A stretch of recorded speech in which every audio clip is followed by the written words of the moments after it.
Think and grow rich அப்படின்ற ஒரு புக்கை படித்தேன். அதில் புக்கில் ஒரு ஸ்டோரி எனக்கு ரொம்ப பிடிச்சிருந்துச்சி. ஸோ அதை விட்டு உங்களோட ஷேர் பண்ணலாம்னு நினச்சேன்.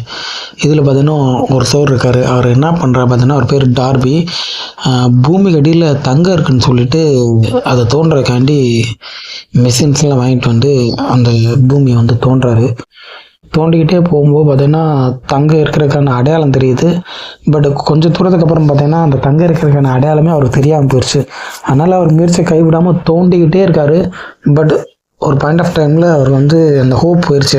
சரி இனிமேல் தங்கம் இருக்காது போலக்க அப்படின்னு நினச்சிட்டு அவர் முயற்சியை கைவிட்டுட்டு அந்த மிஷின்ஸ்லாம் வாங்கினார் பாருங்க. ரொம்ப காஸ்ட்லியான மிஷின் கடை வாங்கினோன்னா ஒரு காயலாங்கடையில் போட்டு போயிட்டார். அந்த காயலாங்கடைக்காரர் வந்து ரொம்ப தெளிவானவர். அவர் ஒரு எக்ஸ்பர்ட்டை கூப்பிட்டு வந்து இந்த கீழே எவ்வளோ தூரத்தில் தங்கம் இருக்குன்னு கேட்கல, வெறும் 3 அடி கீழே தான் தங்கம் இருக்குன்னு சொல்லியிருக்காரு. ஸோ அந்த காயலாங்கடைக்காரர் அந்த தங்கத்தை எடுத்துகிட்டு அவர் ஒரு பெரிய கோடீஸ்வரன் ஆகிட்டார். இதை தெரிஞ்சுக்கிட்ட டார்பி, ஆகா 3 அடி தூரத்தில் வந்து தங்கத்தை விட்டுட்டோமே அப்படின்னு நினச்சிட்டு ஃபீல் பண்ணுறாரு.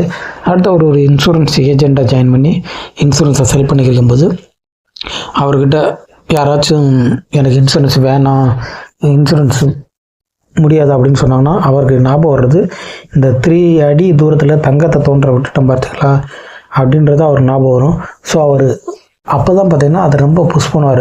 அந்த டார்பி என்ன சொல்ல வர்றாருன்னு பார்த்தீங்கன்னா, எனக்கு தங்கம் கிடைக்காம போனது ஒரு விதத்தில் நல்லது தான், அது வந்து எனக்கு மறைமுகமாக கிடைக்கப்பட்ட ஆசீர்வாதம் தான் அப்படின்னு சொல்கிறாரு. அந்த இன்சூரன்ஸ்லேயே பார்த்தீங்கன்னா அமெரிக்காவில் one of the top 50 agents இருப்பாங்க செல் பண்ணுறது, அதில் டார்பி ஒருத்தவர். ஸோ அதன் மூலம் நான் கற்றுக்கிட்ட பாடத்தை தான் நான் இன்சூரன்ஸ் யூஸ் பண்ணுறேன் அப்படின்னு சொல்கிறாரு. இதன் மூலம் நான் என்ன சொல்ல வரேன்னா, உங்களுக்கு ஏதாச்சும் ஒரு வாய்ப்பு வந்து கிடைக்கல, ஒரு வாய்ப்பை மிஸ் பண்ணிட்டேன் அப்படின்னா அது மறைமுகமான இது தானே. இந்த புக்கில் ஒரு செம்ம லைன் இருக்குது. அது என்னன்னு பார்த்தீங்கன்னா, இந்த பூமிக்கு கீழே, இந்த பூமிக்கு அடியில் தங்கம், வைரம், பிளாட்டினம் இந்த மாதிரி ஏகப்பட்ட விலை உயர்ந்த பொருள்கள் இருக்குது. ஆனால் உண்மையிலேயே இது எல்லாத்தையும் விட விலை உயர்ந்தது எதுன்னு பார்த்தீங்கன்னா மனித மூளை தான். பூமியில் இருக்கக்கூடிய தங்கம், வெள்ளி, வைரம் இவற்றை விட விலை உயர்ந்தது மனித மூளை தான்.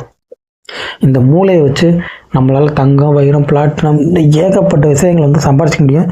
ஆனால் நம்ம என்ன பண்ணுறோம்னா, இந்த பூமிக்கு தோண்டிட்டு பூமியில் தங்கம் இருக்கா, வைரம் இருக்கா, இல்லைன்னா இந்த வேறு ஏதாச்சும் ஒர்க் பண்ணிக்கிட்டு இந்த மூளையை சரியாக பயன்படுத்த மாட்டோம்.